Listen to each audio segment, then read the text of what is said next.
Hello and welcome back to Cozy Shenanigans. My name is Sheena, and on this channel we do things like talk about cozy mysteries, watch cozy movies, read cozy books, and do cozy crafts like knitting and sewing. Today I'm actually taking a break from the knitting and I'll be working on a sewing project. But first, let me tell you about what I am reading and what I'll be listening to while I work on this project. So the first book is an ebook that I got from the library. It's called Keep the Homefires Burning, Spitfire Down, and this is by S. Block, just the letter S. And this is actually, so it's the first book in a book series. However, the book series is picking up for a canceled TV show, which is called Homefires. And I believe that it is streaming on Acorn and PBS if you're in the US. It is one of my all-time favorite shows. It's set during World War II and it got canceled on a cliffhanger. So this book picks up with that cliffhanger, and then I think there's 3 or 4 additional books that kind of wrap up the series. I absolutely love it. I've only read like the first chapter or something, so I'm not very far into it.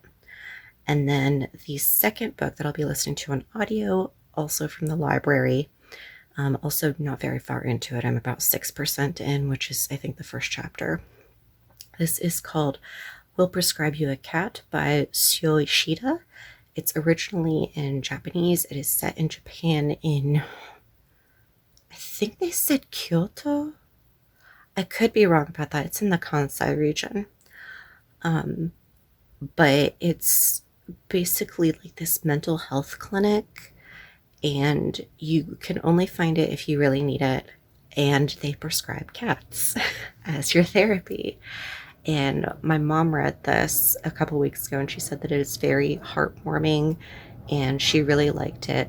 I have been warned that there is a cat death in one of the last chapters, but it seems to be more of like an old age thing, or like the person is looking for the clinic because they've lost this cat, I believe. And she had to stop reading it because she had just had her dog put down. So I don't know all the details on it, but I've been warned, so I'm warning you, and we will see how it goes when we get to that point. Now, what I am working on, let me turn you around and I will show you my sketch. So what I want to make is a holder for all of my remotes. And I'm going to do this with patchwork. And I don't know if this background is going to be patchwork. It depends on what I find in my stash.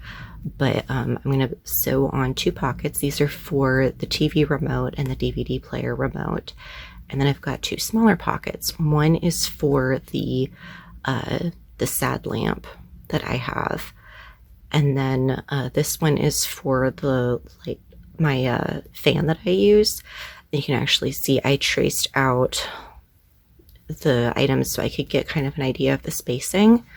And then I actually went through and measured everything and added like a little bit of seam allowance and how much space I'm going to need to actually get around the remotes, because like this one is really thick. And then I've got a zoomed out version here, so that's the front and the back. And I want the loops to be fairly close to the back. I don't want them hanging over the top because it's actually going to go off of this bar right here behind my bed. So it can't hang down too far or it's gonna like hit me in the head while I'm sleeping. So it's just going to hang there off the corner right here, and that way I will have them accessible. Because one issue I've had is I really love my nightstand, but the drawer is very deep because it's not intended to be a nightstand. It's actually, it used to be part of a desk. So it has a very deep drawer and things tend to get stacked on top of each other and get lost. And I haven't found a great way of compensating for that. I do have a couple little trays in there to keep things sorted and together. But that doesn't completely solve the issue. And the other issue is, particularly with the remotes, when I put things on top of the tray, which I tend to do, like I'll put a book or a notebook in there. Sometimes they hit the buttons and it runs down the battery or turns something on when it shouldn't be. So I'm hoping that this solves the problem. And step number 1 is going to be going through my scrap stash. I don't know what fabrics I'm looking for yet. Probably something in the teal or aqua family, because if you have seen any of my room or decor, I have a lot of, like, the color of this picture frame right here. I have a lot of that color in my room and various shades related to it. So I'm looking for that color. I think I've got a light blue plaid that might work. I might just use that for like the backing. I'm not sure, but I'm going to go through my scraps, see what I have. And I might end up like piecing it and making it look more like a quilt. I don't know yet. We will have to go stash diving. So let me go get that bin and we can take a look and see what I've got.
This is the fabric I decided to go with. This is just a cotton plaid from Joann, and I really thought hard about using some of the jersey fabric, just because it's a better color match for what's going on around it. This is a little bit more blue than I was looking for.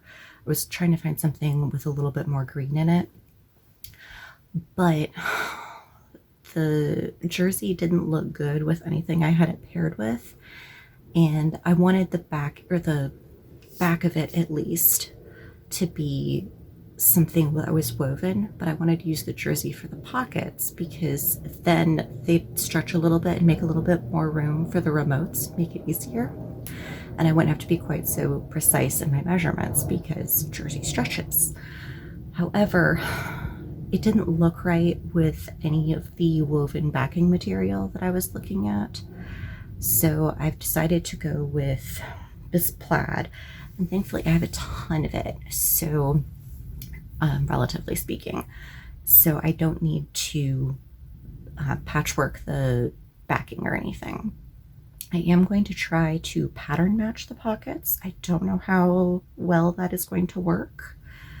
And I do have to cut this apart because this is a failed Victorian cape. The shape just didn't work out correctly. So it's 4 panels. I ironed 2 of them off camera, and now I need to separate the 2 panels, and it also has some pleats in it that I need to take out. But that shouldn't take too long, and I am hoping to get all of the seams taken out and the pattern pieces cut tonight. So I am going to go get my little snips, and I am going to turn on probably my audiobook and get to work.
A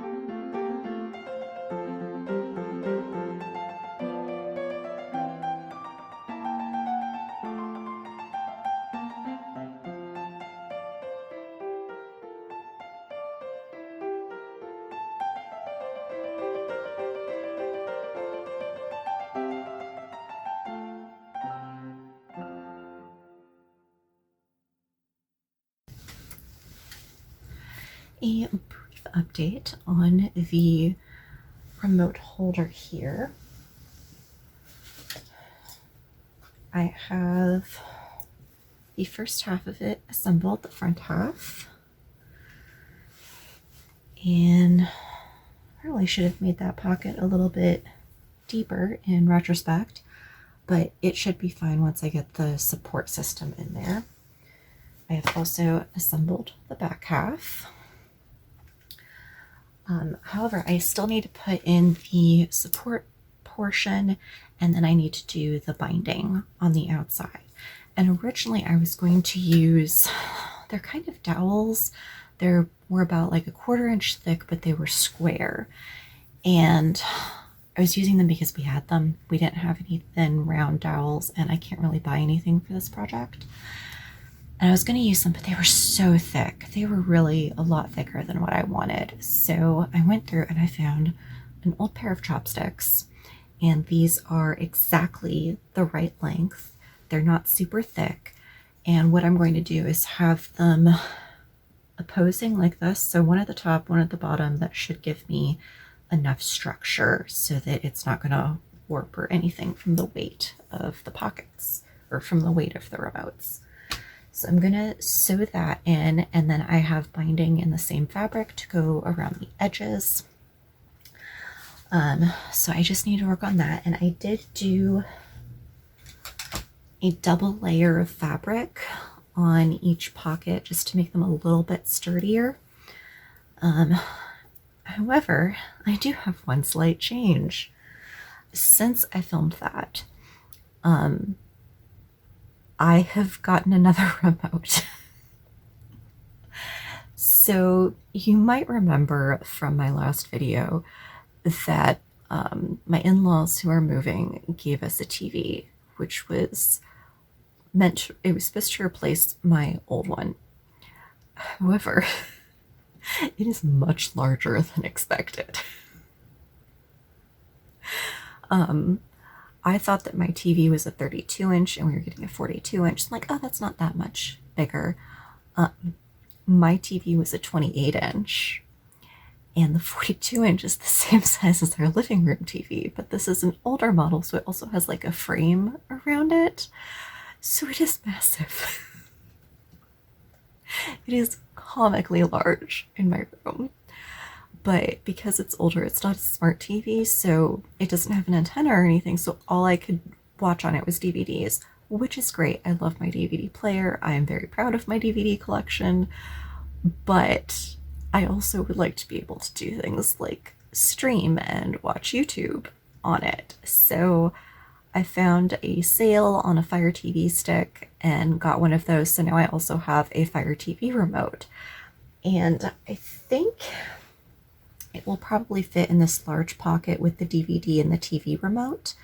The other thing is that the Fire TV stick mostly replaces the TV remote, unless I'm switching over to the DVD player. So in the end, I just didn't have enough space on here to make 2 separate pockets for each individual remote, which now I'm really glad of. But I think I can fit all 3 of them in here without too much trouble. So I am going to sew in those chopsticks. I'm just going to sew them directly onto this backing, just like a little stitch on each end. and then we can start sewing on the binding. I'm just going to baste my perimeter together, and then we can do the binding, and we should be all set. Another update, I have finished We'll Prescribe You, Cat. I could not listen to the last story. I tried, but the cat that passes away from kidney disease. I lost Squid to kidney disease last year, actually almost exactly a year ago. It's been a year and a day.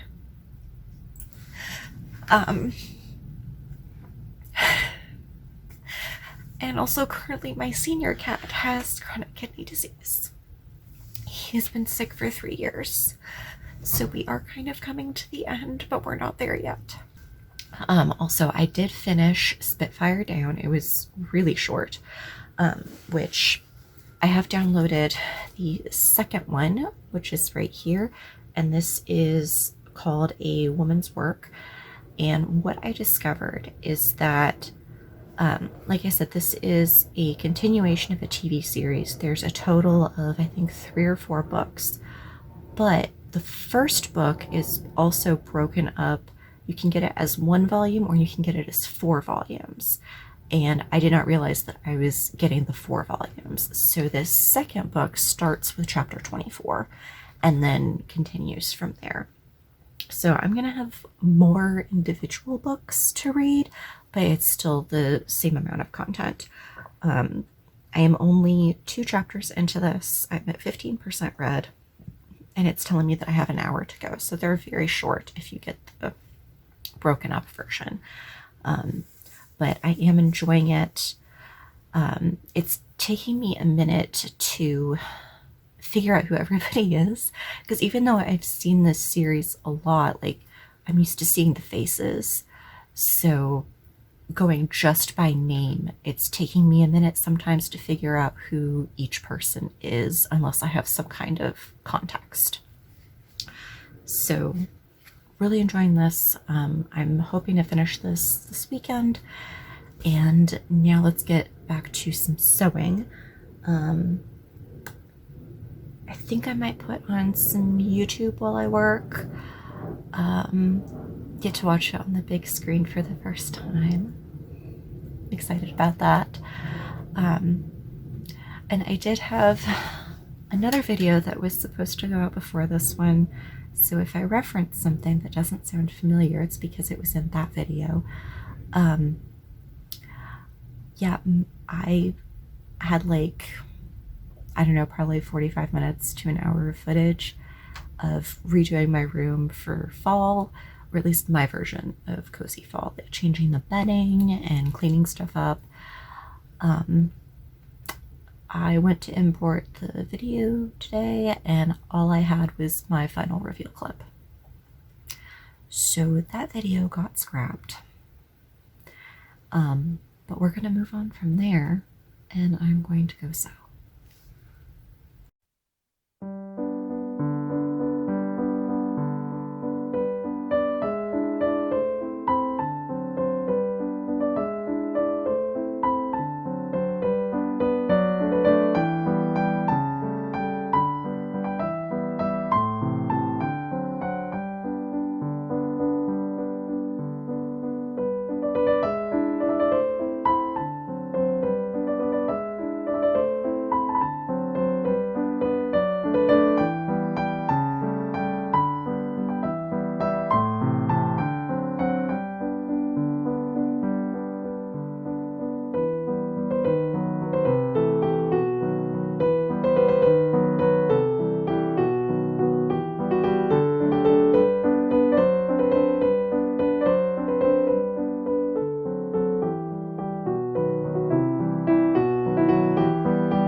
Same day, and I have proof of concept, sort of.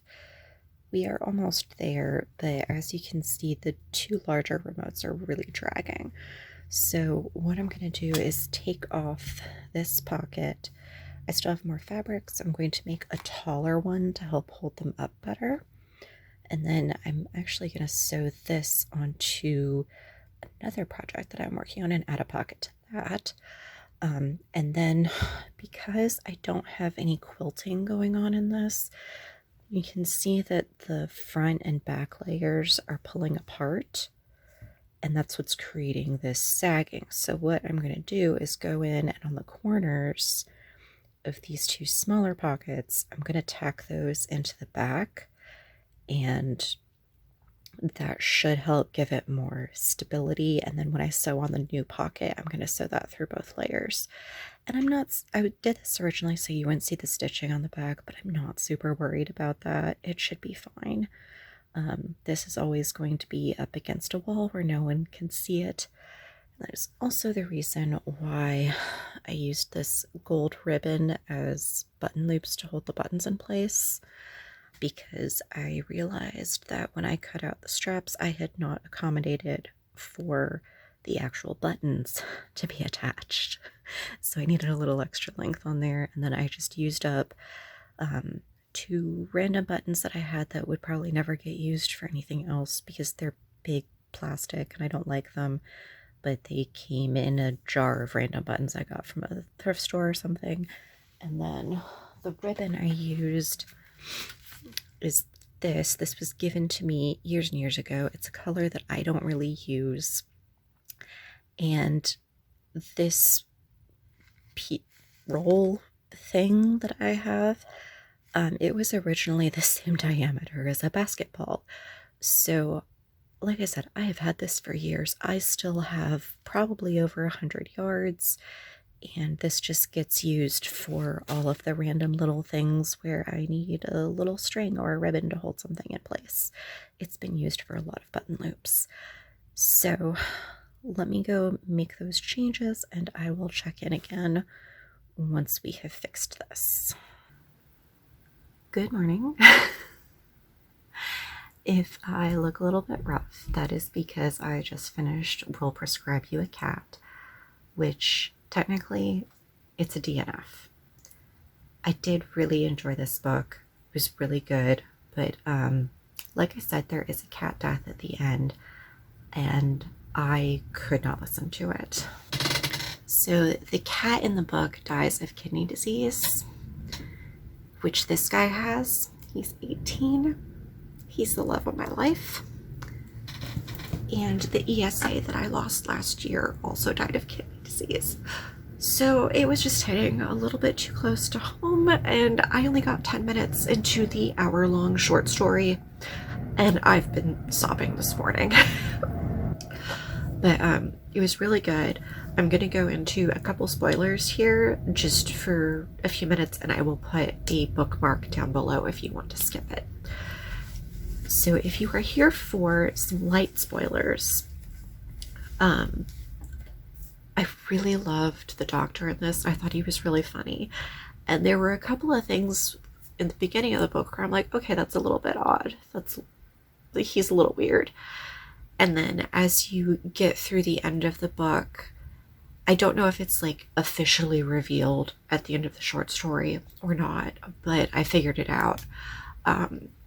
So the office that this is set in was previously an illegal breeding operation, and the cats are being sold online all over the world. And when things got too hot or they ran out of money, the people just abandoned everything, including the cats. And out of all of these cats, only 2 survived, a black and a calico. And the doctor and the receptionist are the spirits of those cats, and they have taken on the appearance of the people who saved them. So there's a lot of cases where like people get them confused with other people because they look just like their former owners. They're wandering around Kyoto, and I thought that was a really heartwarming twist, but also it made me cry.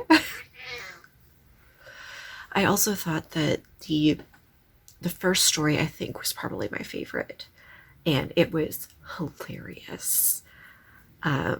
So the main character, whose name I cannot remember off the top of my head, he goes in for sleep problems, depression, he hates his job, and the cat ends up eating some very important paperwork that he had brought home, and he gets fired and ends up accidentally damaging this really rich guy's car and does like 100 million yen in damage. His cat does. So in, typical anime fashion, because he has damaged this, he ends up working for the guy who's in construction. And he keeps asking, like, is this guy in the Yakuza? Because he's giving off that vibe. But he's a really, really good person and a really nice man. And he absolutely adores the cat. And she kind of becomes like their little office mascot. And at one point, the boss is going off on a rant about how the main character is not treating this cat right because he knows nothing about cats. And he's going like full Yakuza mode, and I'm just picturing him in like a 90s anime waving a knife around or something with brass knuckles, like something out of Yu Yu Hakusho or something along those lines. But it was really funny and I enjoyed it. So I do recommend it if you like cats, or books about mental health. However, if you have recently lost a pet and do not want to deal with that, then maybe skip the last short story. Like, even if you don't want to read the last short story, I would still recommend the rest of the book 100%. It was really good. And now I'm going to go be in my feelings for a little bit, and I'm going to go get some groceries. And then when I come back, we will do the final reveal. Well, I wanted to give you a sexy reveal shot, but the lighting in our apartment said no. However, I fixed the pocket. I have tacked things down. That was a big improvement, but it was still tilting back really far. So I added the little ribbons at the bottom just to tie it in place and make it hang a little bit straighter. If I added a weight to the bottom hem, that might fix it, but I'm not really sure. So I'm going to think on that for now. I'm going to say that it is done and it is a success. So thank you for joining me on this journey. It was just a quick little project. I probably could have finished it in one night if I had really decided to, but I didn't want to be up that late. I do have more patchwork projects on the go that I will probably bring in the near future. I'm currently working on some stuff for my archery kit, and that's probably where that pocket I took off is going to end up. But that is the subject for a future video, and I will see you then. Ciao!